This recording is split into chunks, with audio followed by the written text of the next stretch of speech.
Hi guys, and welcome back to my channel. Hey! Woo! So, for those of you who have recently subscribed, welcome. For those of you who have just subscribed, thank you. And for those of you who are still considering to subscribe, I'm sure that you would probably subscribe at the end of this video, because this video is all about gems. So I'm really excited about this topic, as you probably can feel, and it's because this is a video that will touch on a topic that is dear to me, and that is academia.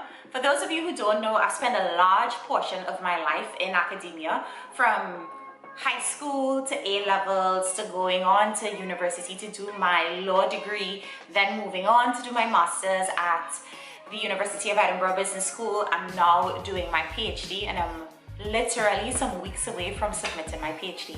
So it's been an amazing journey within academia, and I'm really excited to share this topic. So I know that right now, many of us are home and we are writing up our thesis, yeah? So there's thesis writing happening.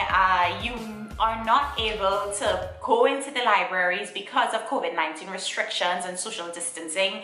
So you're really trying to make the most at home. And I'm right there in that boat with you, because I have been writing up my chapters and I've also been editing my document as well. But for those of you who are already in the process or about to start the process, here are 5 thesis writing tips for you. Five. So the first tip that I have for you when it comes to writing your thesis, and I have my trusty notepad. My first tip is to start with a plan. Start with a writing structure.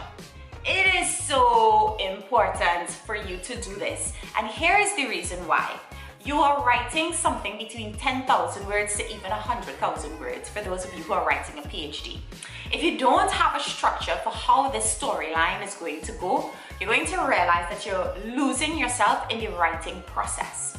And I can definitely say that a writing plan has helped, because you want that when the examiner gets your thesis, it's an enjoyable read.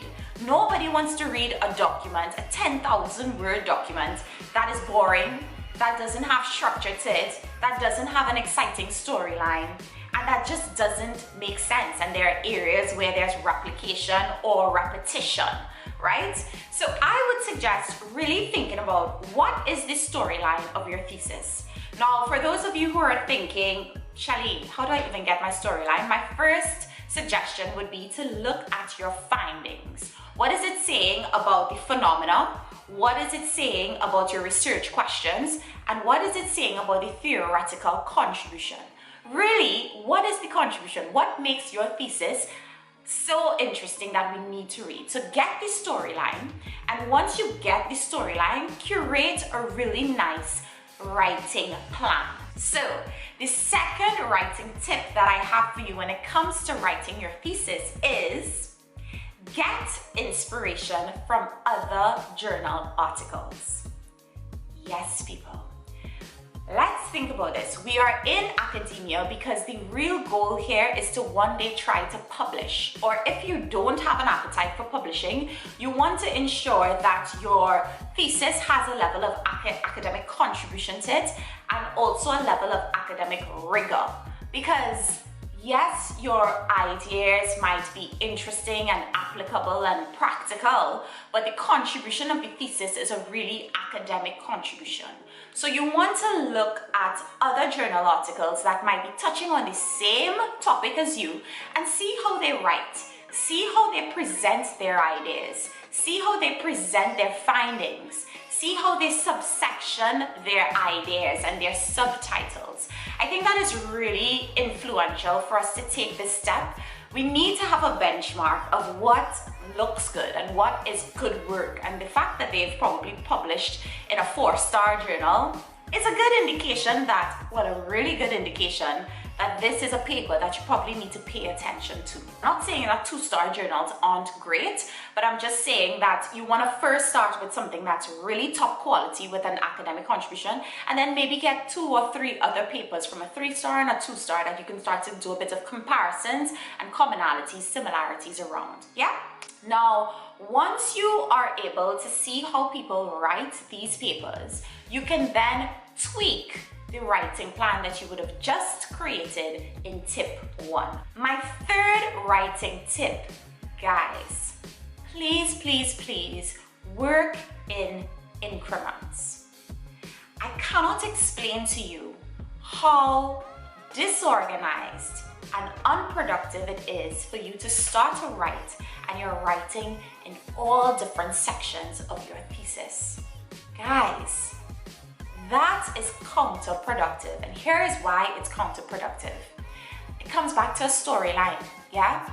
And as you write your thesis, and I'm sure this has happened to many people, and I'm sure many of you have experienced this, as you're writing your thesis, you start to realize that your storyline shifts a bit, or the storyline changes a bit from the writing structure or the writing plan that you would have curated.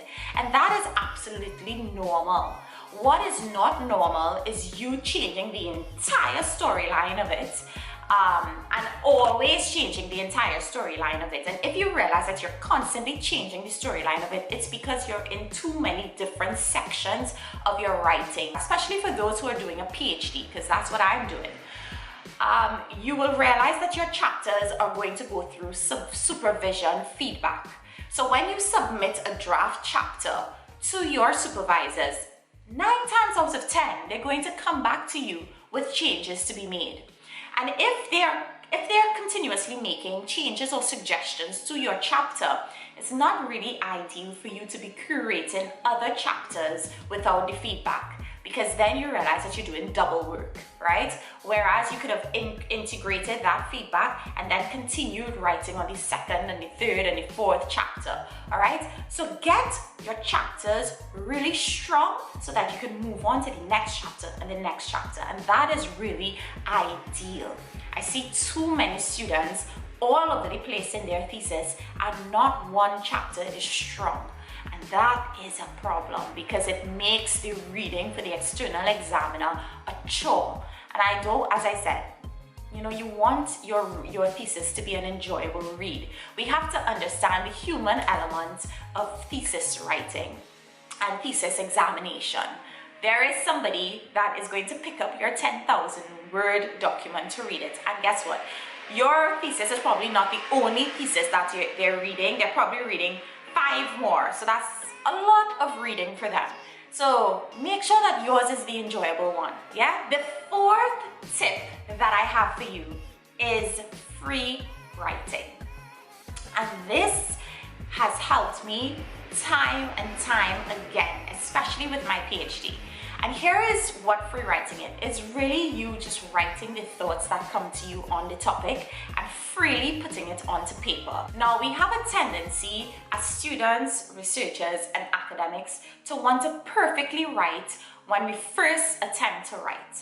And that limits us from the amount of words that we get done in the day. So you're trying to perfect your paragraphs and realize that you only got 100 words down for the day, or 50 words down for the day. Once you get all your thoughts onto paper, you then go back in, and that's when you start to really finesse it and really ensure that it is academically toned and edited, all right?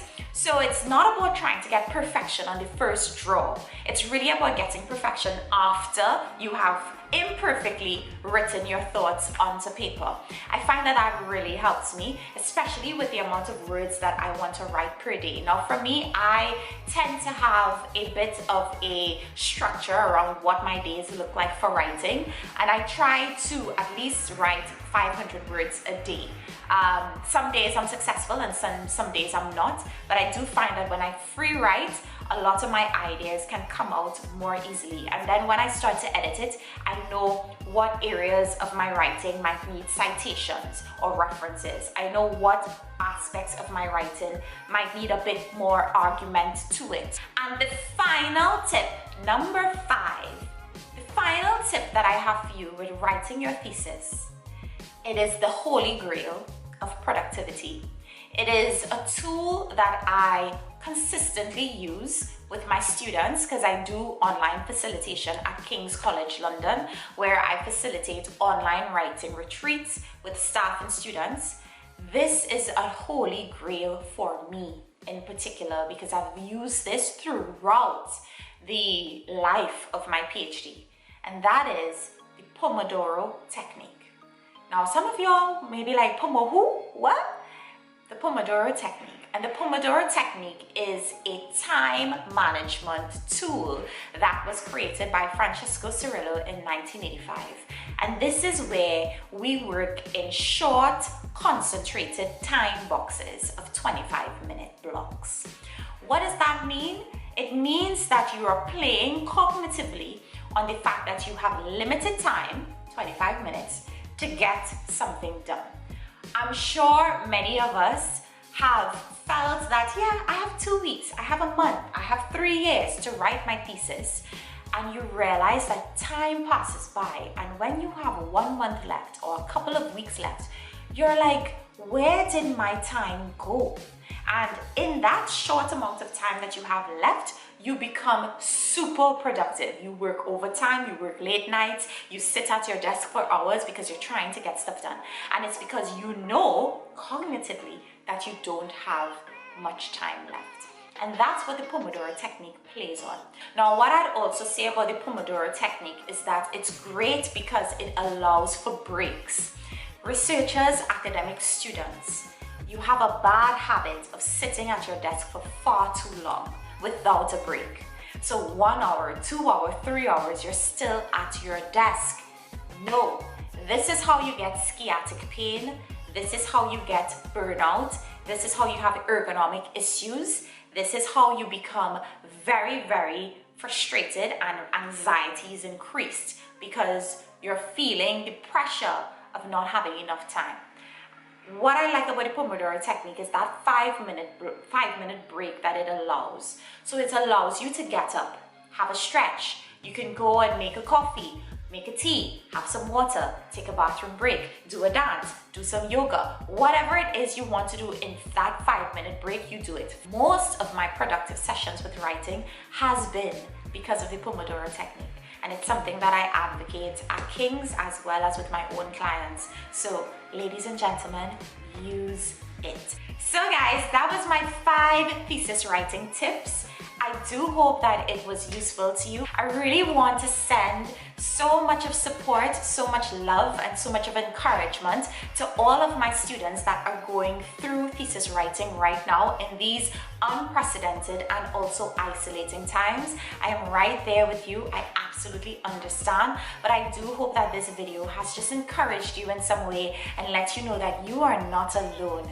You're almost there. You're going to be finished soon, and you have my support. All right, just remember why you started this, why you enrolled for this program. Literally, the finish line is at the end of the road, and you are so close to the end of the tunnel. So keep pushing, keep going bravely. I look forward to hearing about all of your success in the comments. If it is you have anything that you'd like to share about how you have been really coping with thesis writing in this time and what works for you, please feel free to share it in the comments. I'd love to hear from you. And until then, guys, keep going bravely. Thank you so much for coming in, and I look forward to seeing you in my next video.